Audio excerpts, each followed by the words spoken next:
Hello, hello, hello out there, Fort Myers and all over the world. This is Tamika Seaton with Grow Your Nonprofit. Hello, hello, hello.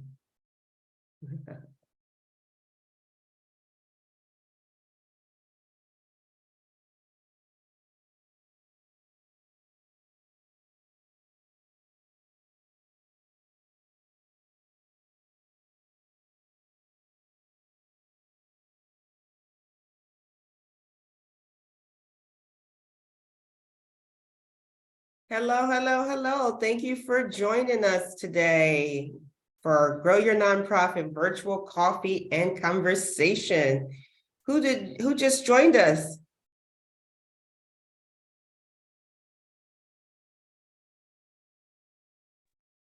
Hello? Hi, yes, welcome to our virtual Grow Your Nonprofit Coffee and Conversation. Ask me anything about your nonprofit or business. Who just joined us? Bernard Faithful. Hey, Bernard Faithful, how are you doing? I'm great. How you doing, ma'am? Good, good. A little birdie told me that you recently recorded several episodes of your podcast in the Grow Your Nonprofit Podcast Lounge. Yes, it's been amazing. Yes, Great welcome to the experience. family. Thank you very much. I'm excited about it. Yeah, so what was your deciding point for starting your podcast? You? Okay, okay. What did I inspire in you? That you can actually do it. It's a arena that you have, a spot that you have, a place that you have that we as individuals, business people can utilize. And it's nothing that's really affecting us financially. It's just about just getting out of your head and believing that you can actually do it. And it's been a success. Very good, very good. Yeah, yeah. I can't wait to see any new episodes coming about that you care to share with us. Well, we have a few that's coming up. I have a car salesman that will be coming up next week that we need to discuss about Okay. Monday. And I just always thought I was in the car industry for some time, and I've never imagined myself being in the car industry. But it's a business where you can make a lot of money. It's long hours. There's some things that you have to sacrifice, but at the same time, for an individual that's not going to college, but that probably don't have the opportunity to do that or have the opportunity in a lot of other things, this is a profession where you can go into and build financially, and not only just build financially, but you can get with an organization and you can build in that organization. And I feel like a lot of people don't really think about that because I never thought of that was not like a profession that I had. I mean, you got doctor, you have even entrepreneur, but you never really think. Me personally, never thought about being a car salesman or in the car industry. Period. Actually.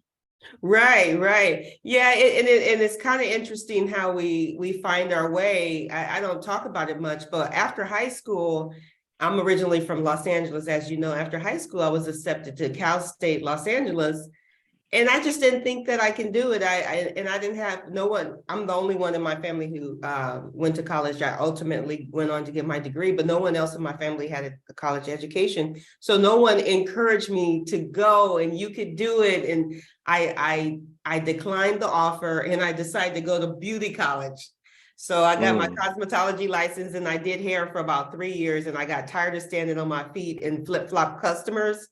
So I decided I need to do something else. And then I became a security guard. So I've had a lot of careers. I've had a lot of careers. I like that point that you made about not thinking about the car industry and not thinking about a lot of careers paths that you could take that doesn't necessarily cost for a college degree.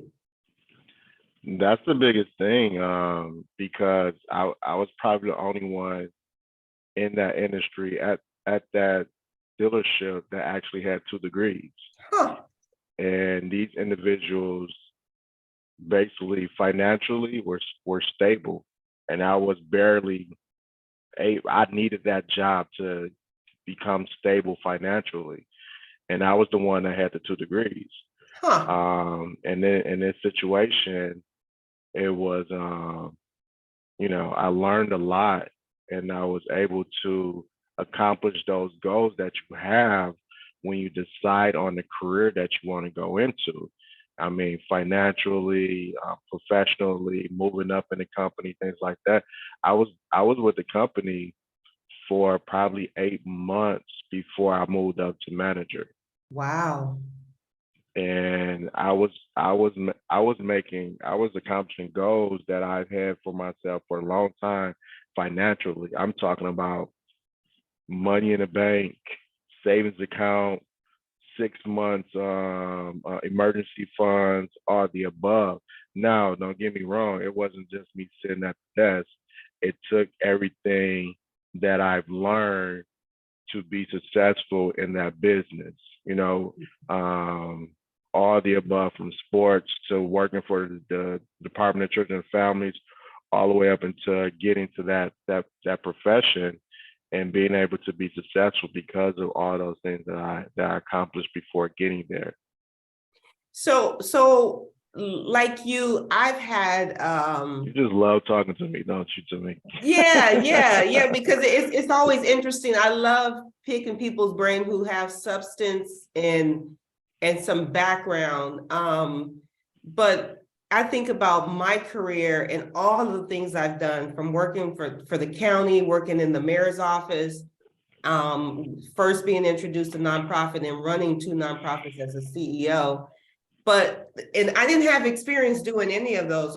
People gave me opportunities, but I was successful in all of those things. So Mm-hmm. I say that to say, what have you found that key ingredient that you could apply to almost anything you do to have a successful outcome? Well, first I would say my last name is Faithful, and I have to live up to that. And Right, that that's thing, tough to live up to. not really when you know a higher power, when you believe in faith, when you believe in the Lord, when you believe that things happen for a reason. Maybe that's a good thing, maybe that's a bad thing, but you know that the good thing is going to come out of it. So the one thing I say that you can carry to any profession is personality, and also being personable. Huh. Being able to build a rapport with people is a must. And I learned that at the beginning of my career. So football was all my life. Sports all my life. I didn't get a real job until I was almost a senior in college. I'm Hmm. talking about, filling out W-2 forms and things like that. And I was able to do that because of my family and my background and them supporting me. So that's when I started learning. I was a youth advocate. I was with the youth advocate program. I was an advocate for delinquent teens, going into the homes and the schools and things like that. And they started talking about this report that you build with, individuals, and you only have a certain amount of time to do this. You going into these homes and they looking at you like, who is this dork with this suit and tie on, and we barely got food in our refrigerator. Yeah. We barely can, survive. Like, why are you coming into my home? And you got to be quick and fast. And then just everything works out, from where I grew up to sports to being around these children and these families to being in the car business. And the car business, and now I'm in the real estate business, which is I wouldn't say it's easy, but people tend to want to work with me because of my personality and the report that I build within that short amount of time. And it's Hmm. all about people trusting you and believing that you're going to do what you say you're going to do. So the car industry, people come in and you have only a few minutes to really Yep. have them be like, yo, nah, I'm gonna go somewhere else. Yeah. Um, and that really, I was already set. I was already prepared. And then I jump into real estate. Now I'm already prepared when it comes to people. The only thing I have to learn is the product. Right.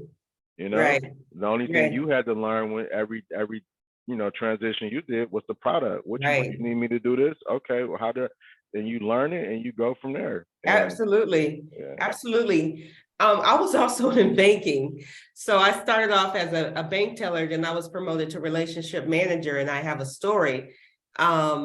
It was this gentleman who called, and I treated all my clients, or even if they weren't my clients and they called and answered their questions. So I answered all his questions, and he said, okay, I'll come in and open a bank account. This is when I lived in Naples. I opened a branch off of 9th Street, just off of Fifth Avenue in downtown Naples. And the gentleman came in, and he had on a polo shirt, some shorts, and some boat shoes. Didn't think nothing of a big guy, probably 6'4", 300 plus pounds. So I opened his account and I said, well, why did you choose us? And because there's so many different banks around, he said, well, Tamika, I've called around different branches. Most people were not personable. I could see your smile over the phone. You knew the products, you answered all my questions. And he did a tester. He started by opening an account, I think with $1,000. And come to find out, this man owns a construction company that build Walmarts. And I walked Wow. into his car. This man gets into a Rolls Royce, and I'm like, oh my God. And Yeah. would you believe he ultimately wanted to buy a multi-million-dollar house in off of Gulf Shore Boulevard in Naples. And he had eventually put several $100,000 in the account. My branch manager took that account from me. She said it was too big for me. And I was like, what? I was like, well, he came to the bank because of me. Why not work with me so I can learn how to work with high net worth clients? And he only wanted to work with me. So I say that to say that relationships, people shop with people they like. That's very important. That could go a long way. Even if you don't know something, you say you don't know, but you'll find out. So relationships and being genuine is very important. Absolutely. I can tell you so many times when people, even the other salesmen you have people that don't like you, in certain situations.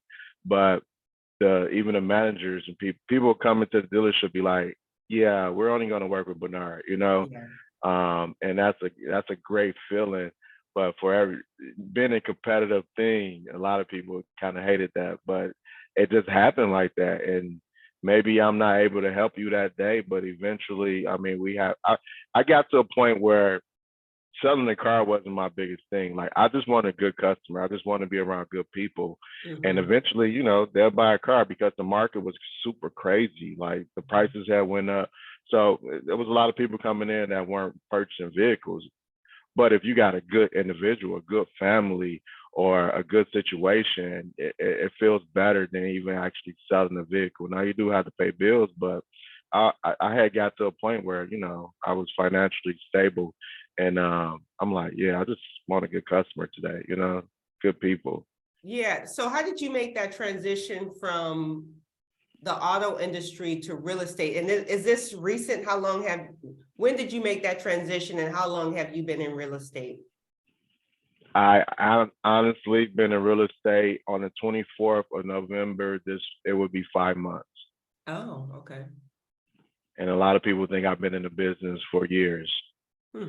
I was in the auto industry for 2 years, and I ended that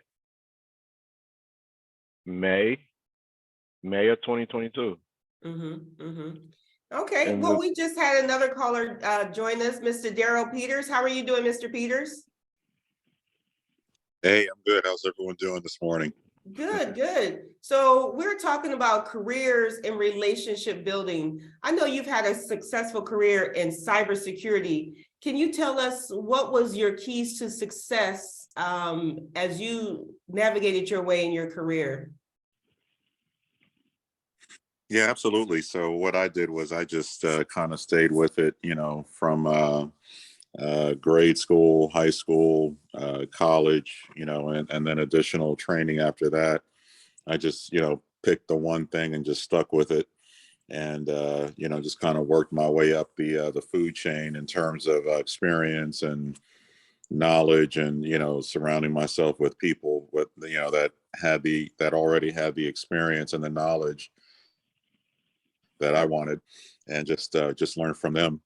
And then, you Mm-hmm. know, eventually kind of branched off on my own, and you know, that's kind of how I got to the place where I am today. And you know, where I can kind of, you know, have the flexibility of working from home and traveling, you know, different places.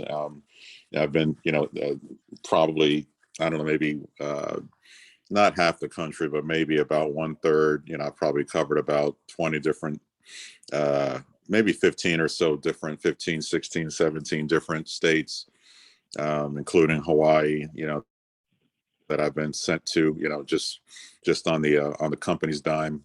So yeah, just kind of, you know, it's taking one step at a time, but just picking one thing and just kind of going with it. Mm-hmm. You know what I found in my career when I worked at Collier County government, um, I had the education, and some of the people I didn't work with didn't have the education, but I noticed they were getting promoted and I wasn't getting promoted. And I looked around and I said, why? Well, I said, I dress professionally. I think I'm professional. But you know what I found? They were going to lunch with the boss. They were going to happy hour with the boss. They had the relationships. So the relationships are really important. What advice you can give is particularly young people who are maybe in high school and college, and they're going to be going off in their careers pretty soon. Either one of you, Bernard or Darrel.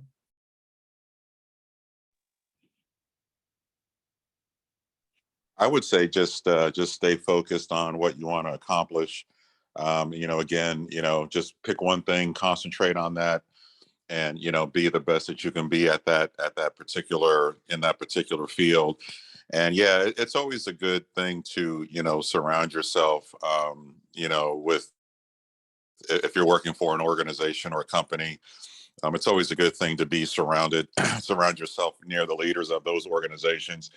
And it doesn't necessarily mean you have to like kiss their butt or anything like that, but you know, it's always a good thing to get face time with them. And you know, even if they don't ask you for that, or you know, if it's not required, it's always a good thing to maybe go the extra mile sometimes, and so that people, you know, people higher up the food chain can kind of see what you're doing, and you know, that may lead to other opportunities as well.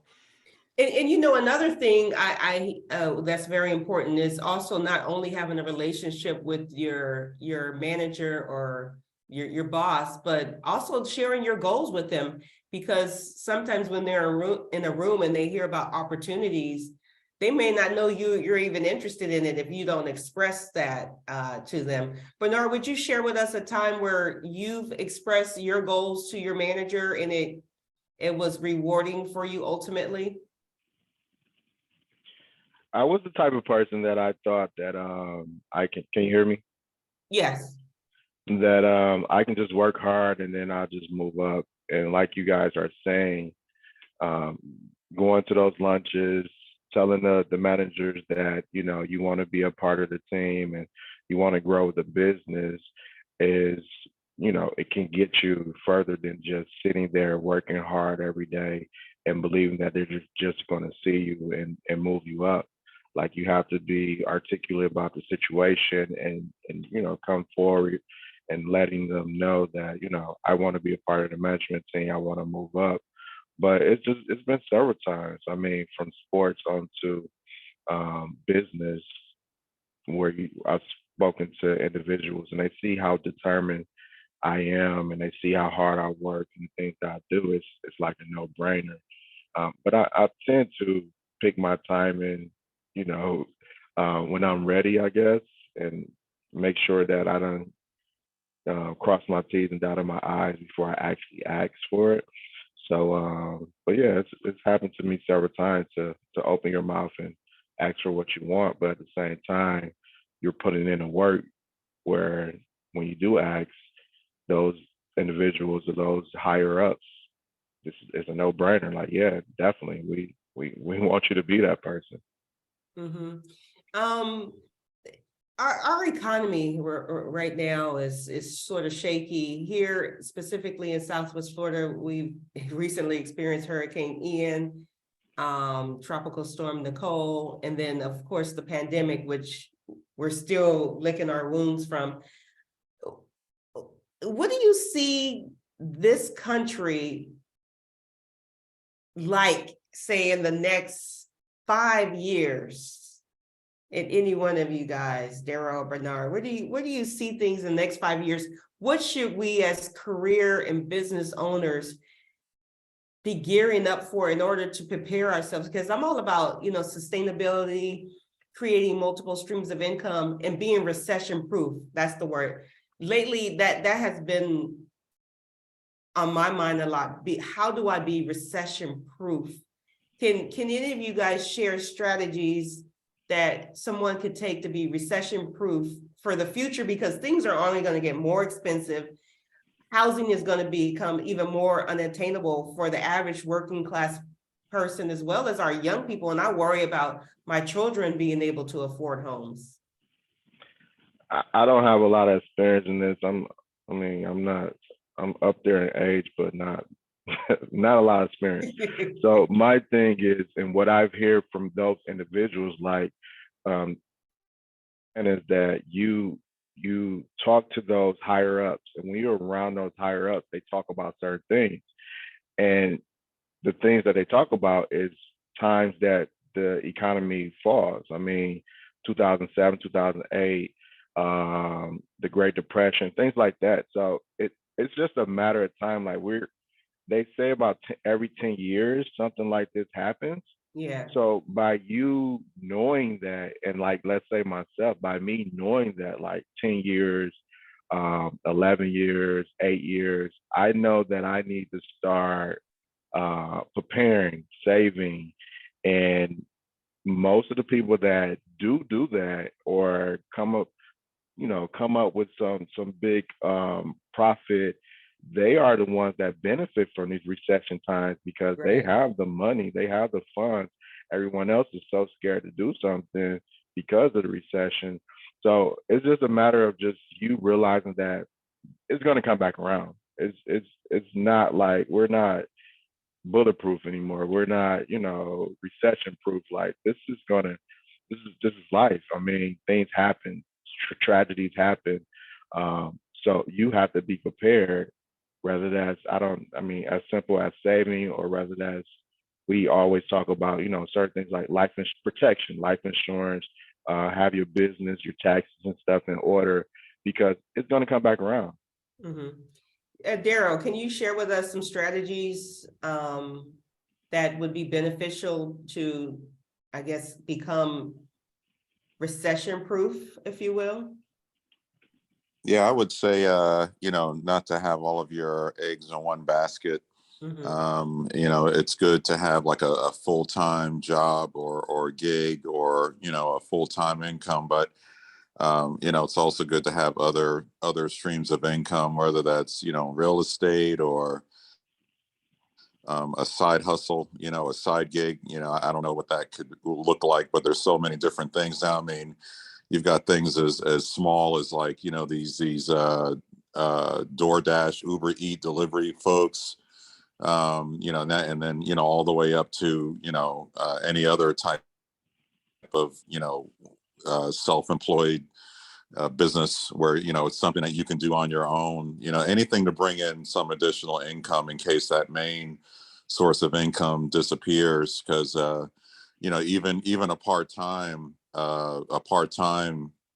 gig or a part-time job, if it's something that you're doing on your own, if you can, if you do lose your full-time job, you can always, at least you'll have that to fall back on, and hopefully you'll have some savings as well, like Bernard mentioned, some sort of savings, or some sort of investment policy or something where you can draw on that, if you need to in a time of crisis. Because um, COVID was definitely, unexpected. I mean, once the 08, 09 recession came, people thought that was pretty much it, with the whole housing market. Then those rules changed, and And, and this recession isn't, nearly as bad as that. I mean, that was just a catastrophe with, pretty much everyone taking a loss on the value of their home. But, now it's a little bit different, with the supply chain issues and things like that. But those things will get worked out here within the next year or so. But it's always good to have something to fall back on, additional streams of income, and hopefully some savings as well, or some sort of fund that you can draw on, to get you through until things get back to normal. Right. I listen to a lot of motivational videos and such on YouTube. Particularly, I really love listening to Steve Harvey. And I like one time what he said about no one is just one way. You don't have to just, if you're a janitor, you just don't have to be a janitor. If you're a janitor and you happen to have talent as an artist and you can draw, you can be an artist and you can draw. You see all the shows that he has. And I've learned that myself too, just by volunteering. I didn't know I was good at planning events until I started volunteering and just giving away. I gave away, I know a lot of people say, oh, you charge for everything, but I gave away my services for 10 years. And a lot of people don't see, they see only the tip of the iceberg when you're here and you build whatever you build. But for 10 years, you've given away all of your services, you've given away everything. And then is at some point, of course, you have bills to pay. And I say that to say that just by, like I recently, like several years ago, I was helping some family members move, and I was looking for someone to help with cleaning and decorating, and I couldn't find anyone. And I ended up doing it, and I discovered I know how to decorate and put things together. So that became another stream of income. Then I had furniture left over, and I was like, well, I want to sell it. Then I started selling things on Facebook Marketplace. I didn't know that furniture is like a big deal. So that was another stream of income. So I say that to say that we should never limit ourselves. I understand that we need to be good at this one core thing and kill it, but we could also have our tentacles and then branch off into other areas and make other streams of income as well. So never be shy to try new things, because you don't fail until you stop trying. So with that said, we have 4 minutes left, guys. Thank you so much for joining us. We really, really appreciate that. Is there anything else that we want to talk about before we wrap up our conversation? Tamika, first of all, you do charge for everything, but I understand, because my mindset is totally different. It's business savvy now. Right. And like you said, you done had your business, you done gave yourself and your business away for so long. Like, come on now, I need every penny so it can show a profit, so I can get a tax cut, because it's just a business mindset. But we're supposed to be talking about nonprofit. That's why I called you. Okay, what do you want to ask about nonprofit? So I have friends that I grew up with, and they're in Michigan, and we're trying to come up with something that we can build together, right? And we decided on possibly a nonprofit. And I see that you have the podcast, the 7 Steps to Getting a Nonprofit, and I have to check that out. But let's talk about the different states, because I know you have to apply in your state. Right. They're in Michigan, I'm here in Florida. How does that work? Well, first you have to figure out where you want to start. If you want to start it in Florida or Michigan, I would start it in one particular state, build that, and then you can open another branch in the other state. So it's a matter of going to your state. And in the state of Florida is SunBiz. The first thing you do, once you figure out your who, what, when, where, how, and why. So that's just, think of it as just like starting the business. Figure out what your name is going to be. Who is your target audience? Is there a need? Are there competitors? If so, what are your competitors doing? What are you going to offer differently than what your competitors are offering? Then you have to come up with a startup cost, because remember, it's a business. So I always say, if you're going to start a nonprofit, set aside between $5,000 and $10,000, because after you file your paperwork, there is a cost depending on if you project with the IRS to raise 25,000 a year. That's a 1023 easy form.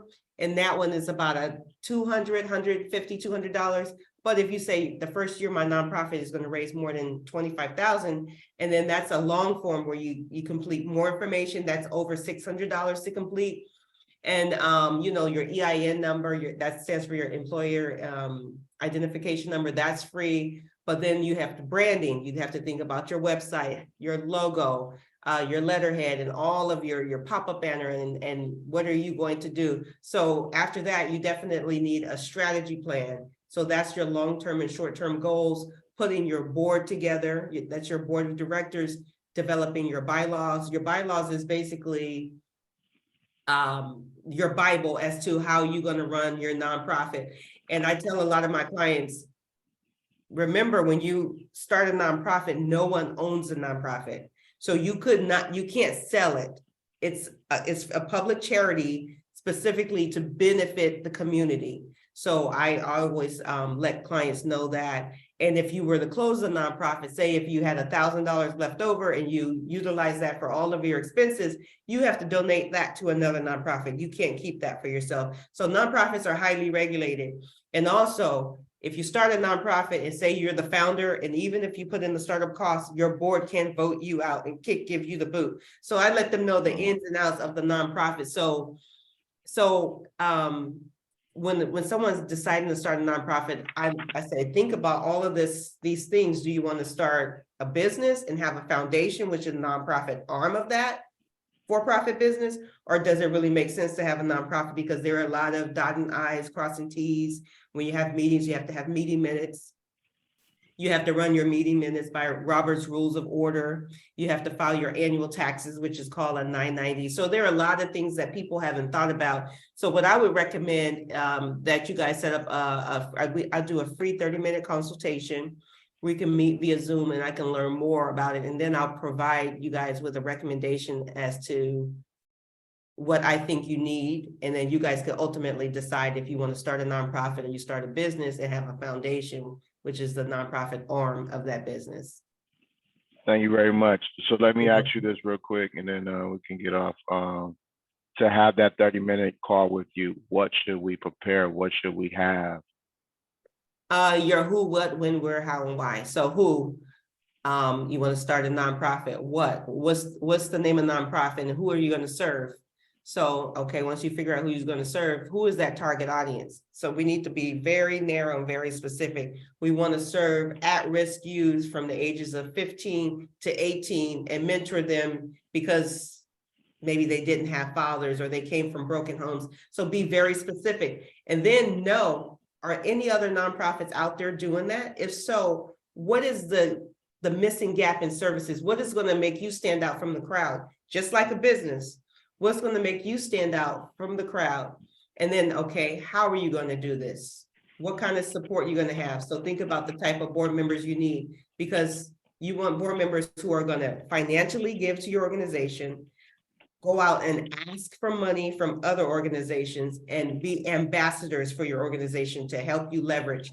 And you don't want family and friends. You want a mixture of bankers, business people. The IRS, they don't like to see husband and wife. The founder is the husband, the wife is the secretary, or the founder is the husband, the wife is the treasurer. All those things are separated. I like to see when you have a treasurer, it's a different person, but you also outsource your finances by a third party so that you know that your information is correct. Because now we want 2 years of history, we want 2 years of data serving the community. So now we prepare to qualify to write grants, because a lot of nonprofits think, oh, we're a nonprofit, we can go after grants. No, a lot of grantors want to see that you're sustainable for at least 2 years. You've been raising money on your own. You've been serving people. You have data as to how many people you serve, the impact you made. You have videos, you have pictures, you have story. So now when you go and start applying for these grants, you have data to back up what you're doing and then the assistance that you need. So it's a marathon, not a sprint. All right. Thank you very much. All right, you're welcome. Well, guys, it is 9:33. I like to respect everyone's time. Thank you so much for joining me. And please spread the word for next month's virtual coffee conversation. Ask me anything about your nonprofit or your business. Have a great day, guys. Bye. Bye-bye.